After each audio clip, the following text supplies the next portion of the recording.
Hi friends, welcome to SudhaSri kitchen. இப்போ நீங்கள் பார்த்துட்டு இருக்கிறது மணத்தக்காளி கீரையில் கூட்டுங்க. ரொம்ப ரொம்ப டேஸ்டியாக, குழந்தைங்க வேண்டான்னு சொல்ல மாட்டாங்க. இதில் இருக்கிற கசப்பு சுவைக்காகவே குழந்தைங்க சாப்பிட மாட்டாங்க எப்பயும். ஆனால் இந்த மெத்தடில் நீங்கள் செஞ்சிங்கன்னா மணத்தக்காளி கீரை கூட்டு எப்போ செய்வீங்கன்னு குழந்தைங்க கேட்பாங்க. அந்தளவுக்கு சூப்பராக இருக்கும். இது எப்படி செய்கிறதுன்னு வீடியோக்குள்ளே போய் பார்க்கலாமா? பாசிப்பருப்பு ஒரு 1/4 கப்பு, தோரம்பருப்பு ஒரு 1/4 கப்பு, கொஞ்சமாக தண்ணி ஊற்றிட்டு நல்லா இந்த பருப்பு 2-3 டைம் நல்லா வாஷ் பண்ணி எடுத்துகிட்டு வந்துடலாங்க. இப்போ வாஷ் பண்ணி எடுத்துகிட்டு வந்தாச்சு. இது கூட தேவையான அளவுக்கு தண்ணி ஊற்றிக்கலாம். அடுத்தது ஒரு 5 பல்லு பூண்டு, தக்காளி ஒன்று எடுத்துருக்கேன். இதை கட் பண்ணி எடுத்துகிட்டு வந்துடலாம். இந்த மாதிரி கட் பண்ணி இதில் சேர்த்துக்கலாம். சீரகம் ஒரு 1/2 ஸ்பூன் சேர்த்துக்கலாம். மஞ்சத்தூள் ஒரு 1/2 ஸ்பூனு. இது எல்லாத்தையும் சேர்த்து நல்லா குக்கரில் ஒரு 3 விசில் விட்டு நல்லா வேக வச்சு எடுத்துகிட்டு வந்துடலாங்க. அடுத்தது ஒரு பேனில் 2 ஸ்பூனுக்கு ஆயில் சேர்த்துக்கலாங்க. கடுகு வெடிச்சது, உளுந்தம்பருப்பு, சீரகம் ஒரு 1/2 ஸ்பூனு, மிளகாய், காஞ்ச மிளகாய், ரெட் மிளகாய் இருக்குது, அது ஒரு 4 சின்னதாக கட் பண்ணி போட்டிருக்கேன். இது எல்லாத்தையும் நல்லா வதக்கிக்கலாங்க. நல்லா வதக்கினா தான் நல்லாயிருக்கும். வதக்கி விட்டுட்டு ஒரு 15 சின்ன வெங்காயம் கட் பண்ணி வச்சுருக்கேன்.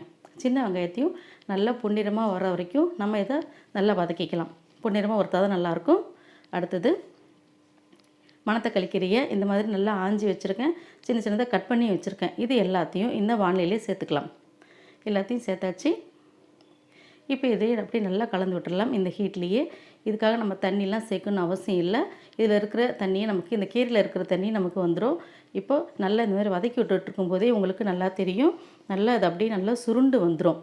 எப்போயுமே கீரை சமைக்கும்போது இந்த மாதிரி ஓப்பன் பாட்டில் தான் வச்சு செய்வோம். பொதுவாக குக்கர்லாம் வச்சு சமைக்கக்கூடாது. அதோட சத்துலாம் நமக்கு கிடைக்காம போயிடும். நம்ம உடம்பு நல்லதுக்காகத்தான் நம்ம கீரையெல்லாம் சமைக்கிறதே.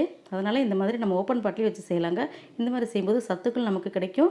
இதே மாதிரி நல்லா பச்சை கலர்லேயும் நமக்கு பார்க்கவும் அழகாக இருக்கும். நல்லா இந்த மாதிரி கலந்து விட்டுருணுங்க. இந்த மாதிரி நல்லா கலந்து விட்டால் தான் கசப்பு சுவை நமக்கு அதிகமாக தெரியாமல் நல்லாயிருக்கும். அதுக்காக தான் இந்த கீரையை நல்லா தண்ணியில் எதுவும் சேர்க்காம தான் நான் வதக்குறேன்.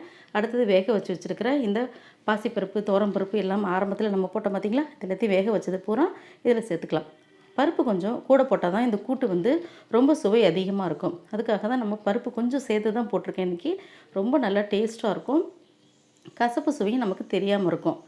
இந்த மாதிரி நல்லா கலந்து விட்டுக்கணும். நல்லா இந்த மாதிரி கலந்து விட்டால் தான் நமக்கு நல்லா மசிச்சு விட்டுக்கலாம். இந்த தக்காளி எல்லாமே இதில் இருக்கிறது பார்த்திங்களா, நல்லா இது வெந்ததுனால நம்ம இந்த மாதிரி கரண்டி வச்சு மசித்தாலே போதும், நமக்கு நல்லா மசிஞ்சிடும். அந்த மாதிரி தக்காளி எல்லாத்தையுமே நம்ம நல்லா மசிச்சு விட்டுக்கலாம்.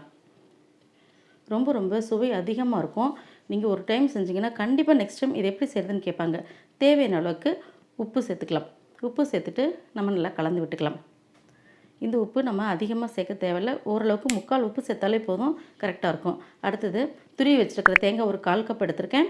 இது நல்லா இந்த மாதிரி விழுதாக அரைச்சி எடுத்துகிட்டு வந்து இதோட சேர்த்துக்கலாம். சேர்த்துட்டு ஒரு ஸ்பூனுக்கு நெய் சேர்த்துக்கலாம். ரொம்ப வாசனை ரொம்ப சூப்பராக இருக்கும். இது எல்லாத்தையும் சேர்த்துட்டு நம்ம நல்லா கலந்து விட்டுருக்கணும். இது கூட நம்ம கருவேப்பிலை, கொத்தமல்லி இந்த மாதிரி எதுவுமே சேர்க்க தேவையில்லை. சேர்த்தோம்னா இதில் இருக்கிற வாசனை நமக்கு இல்லாமல் போயிடும். நம்ம இந்த மாதிரி செய்யும்போது ரொம்ப சூப்பராக இருக்கும் டேஸ்ட்டு. ரொம்ப நல்லா கலந்து விட்டுட்டு அருமையாக நம்மளுடைய கீரை கூட்டு ரெடி ஆகிடுச்சிங்க. இதெல்லாம் சாப்பிடும்போது வயிற்றுப்புண்ணு, வாய்ப்புண்ணு இதெல்லாம் எதுவும் வராமல் இருக்கும். உடம்புக்கு ரொம்பவே நல்லது. இந்த கீரைலாம் வாரத்துக்கு ஒரு டைம் அவசியம் செஞ்சுறது ரொம்பவே பெஸ்ட்டுங்க. உங்களுக்கு இந்த மணத்தக்காளி கீரை கூட்டு பிடிச்சிருந்துச்சுன்னா SudhaSri கிச்சனுக்கு சப்ஸ்கிரைப் பண்ணுங்கள். ஃப்ரெண்ட்ஸ் ரிலேட்டிவ்க்கு ஷேர் பண்ணுங்கள், லைக் பண்ணுங்கள், கமெண்ட் பண்ணுங்கள். ஆரோக்கியமானதை சமைப்போம், ஆனந்தமாக இருப்போம். தேங்க்யூ.